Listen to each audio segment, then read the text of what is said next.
Magandang umaga ho. Abe, huwag ka naman magagalit, ano, ha? Sino ka nga ba?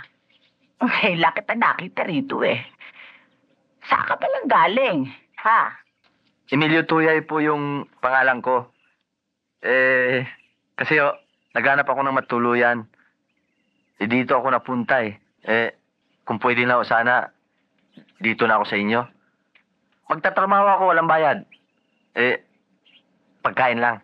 Ay, yun lang pala, eh. Oo, ako na may nahahandang tumulong sa mga taong nangangailangan. Basta wag lang gagawa ng masama.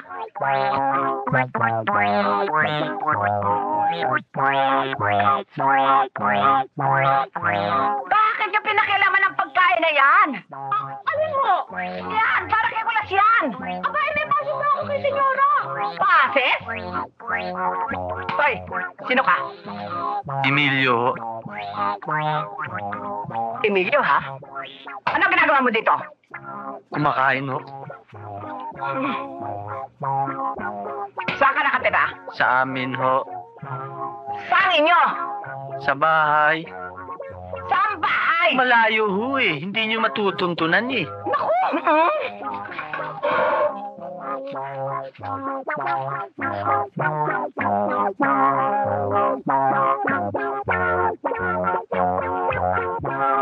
Sige, kumain ka na kumain. Pabait naman pala eh. Sige, ubusin mo yan. Pagpakabusog ka.